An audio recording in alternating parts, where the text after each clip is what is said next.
നമസ്കാരം, ഫാസ്റ്റ് ന്യൂസിലേക്ക് സ്വാഗതം. പ്രചരണത്തിനിടെ പരസ്പരം വെല്ലുവിളിച്ച് മുഖ്യമന്ത്രിയും പ്രതിപക്ഷ നേതാവും. വികസന കാര്യത്തിൽ സംവാദമാകാമെന്ന പ്രതിപക്ഷ നേതാവിന്റെ വെല്ലുവിളി ഏറ്റെടുത്ത് മുഖ്യമന്ത്രി. വികസനം മാത്രമാകരുതെന്നും എല്ലാ കാര്യങ്ങൾക്കും മറുപടി ഉണ്ടാകണമെന്നും പിണറായി വിജയൻ. മുഖ്യമന്ത്രി പറയുന്ന സമയത്ത് പറയുന്ന സ്ഥലത്തെത്താമെന്ന് വി ഡി സതീശൻ. UDF ക്യാമ്പിന് ആവേശമായി രാഹുൽ ഗാന്ധി. മോദിയും പിണറായിയും കൂട്ടുകച്ചവടം നടത്തുകയാണെന്ന് പുതുപ്പള്ളിയിലെ റാലിയിൽ രാഹുൽ. റബ്ബറിന്റെ താങ്ങുവില 300 രൂപയാക്കുമെന്ന് കർഷകർക്ക് വാഗ്ദാനം. കേരളത്തിൽ ഒരു വനിതാ മുഖ്യമന്ത്രി ഉണ്ടാകണമെന്നും രാഹുൽ. പോറ്റിയെ കേറ്റിയെ എന്ന പാരഡി ഗാനം പാടി പത്തനംതിട്ടയിലെ പ്രചരണം.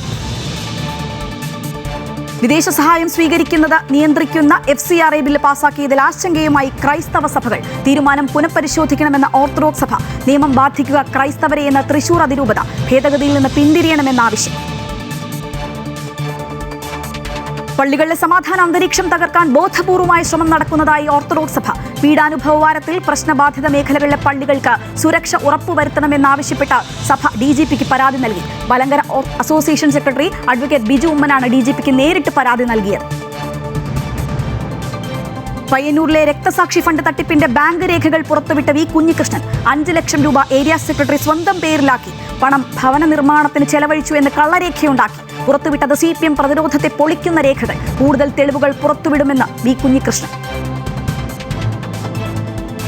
ഇടുക്കിയിൽ ഭിന്നശേഷിക്കാരനായ പാർട്ടി പ്രവർത്തകനെ DCC പ്രസിഡന്റ് കയ്യേറ്റം ചെയ്തു. കുമളിയിൽ ശശി തരൂരിന്റെ പരിപാടിക്കിടയിലാണ് സംഭവം. തരൂരിനൊപ്പം സെൽഫി എടുക്കാൻ വന്ന ഭിന്നശേഷിക്കാരനെയാണ് കയ്യേറ്റം ചെയ്തത്. Idukki DCC president CP Mathew ആണ് പ്രവർത്തകരെ കയ്യേറ്റം ചെയ്തത്. ബിഹാർ രാഷ്ട്രീയത്തിൽ വമ്പൻ മാറ്റങ്ങൾക്ക് തുടക്കമിട്ട് മുഖ്യമന്ത്രി നിതീഷ് കുമാർ. നിയമസഭാ കൗൺസിൽ അംഗത്വം ഔദ്യോഗികമായി രാജിവെച്ചു. രാജ്യസഭയിലേക്ക് തെരഞ്ഞെടുക്കപ്പെട്ടതിനെ തുടർന്നാണ് രാജി. നിതീഷിന് പകരക്കാരനായി മകൻ നിഷാൻ JDUവിനെ നയിക്കാനെത്തുമെന്ന് സൂചന.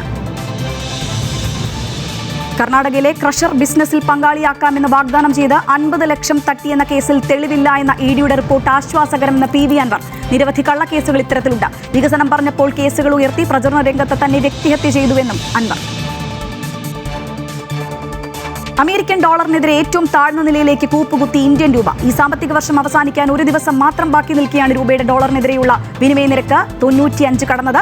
ഒരു ഘട്ടത്തിൽ 95 രൂപ 20 പൈസയിലേക്ക് തകർന്ന ശേഷം വൈകുന്നേരത്തോടെ 94 രൂപ 58 പൈസയിലേക്ക് തിരിച്ചുവരവ് നടത്തി. ഫാസ്റ്റ് ന്യൂസ് പൂർണ്ണമാകുന്നു. നമസ്കാരം.